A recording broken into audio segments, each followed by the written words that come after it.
We don't want to, as I say, to ban Christmas, to cancel it, and I think that would be frankly inhuman.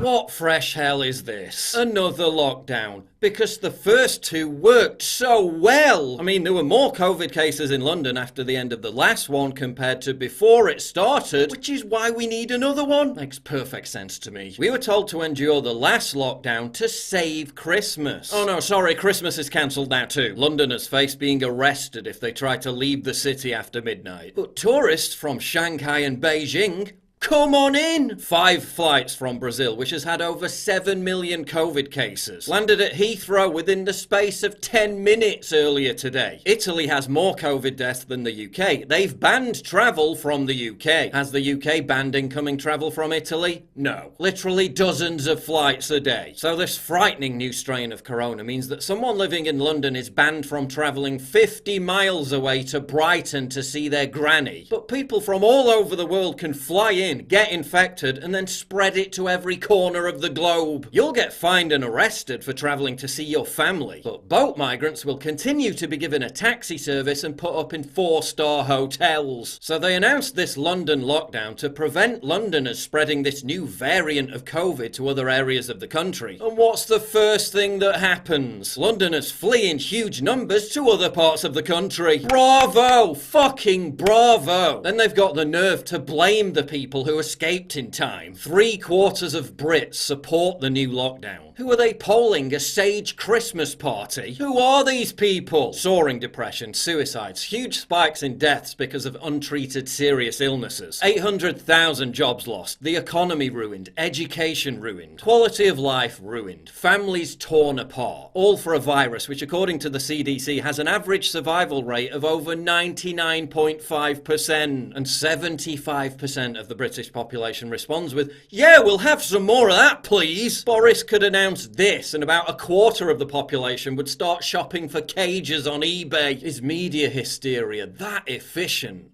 Or is there something wrong with these polls? In 1940, Londoners celebrated Christmas in the middle of the fucking Blitz. Now we're afraid to go outside because of something that's down at number 24 for the most common causes of death. And it's all good and well saying, just break the rules. But many people have family members who would chain themselves up in a basement if some technocrat on Sky News said it was needed to protect the NHS. That's what we were told back in March. Now, according to official figures, hospital beds in England are emptier than they were this time last year. 7 times fewer wards are close to being full compared to December 2019. There are more intensive care beds available now. Strong scientific evidence suggests this new mutant strain they're using as the reason for lockdown 3 has been circulating since September. So what are we protecting? Amazon's record profits? Their competition's already been brought to its knees. Now they've shut down the high street in its busiest month. Millions will be heartbroken by this news, having their Christmas plans ripped apart with less than a week's notice. You literally demanded Boris do that 3 days ago. Sit the fuck down. What's the point in having an opposition party anymore? What's the point in having an elected parliament anymore, when the government can just imprison tens of millions of people within internal borders at the drop of a hat? The Prime Minister just put 25 million people under house arrest days before Christmas under the threat of criminal conviction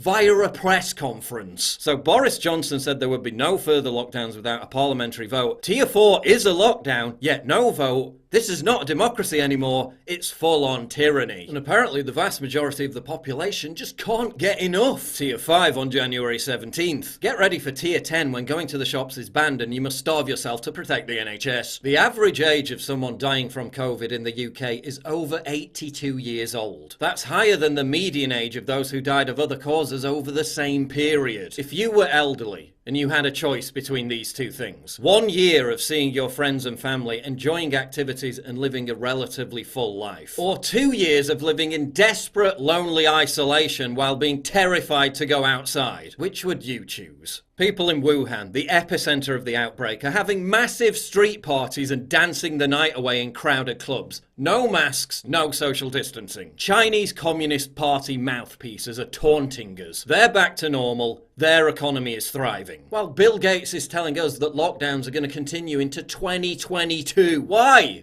Why are we 2 years behind them? And Matt Hancock says Londoners will be trapped in full lockdown until the vaccine rollout has been completed. That could be nearly a year away. When will it end? Why would they even want it to end? License to print money, carte blanche dictatorial control.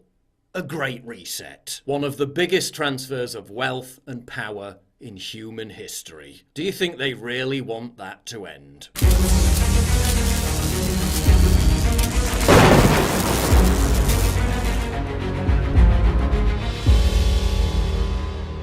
It's absolutely crucial for you to help me fight the war on free speech by supporting me via Subscribestar, link in description, and also signing up for my free newsletter at summit.news/newsletter.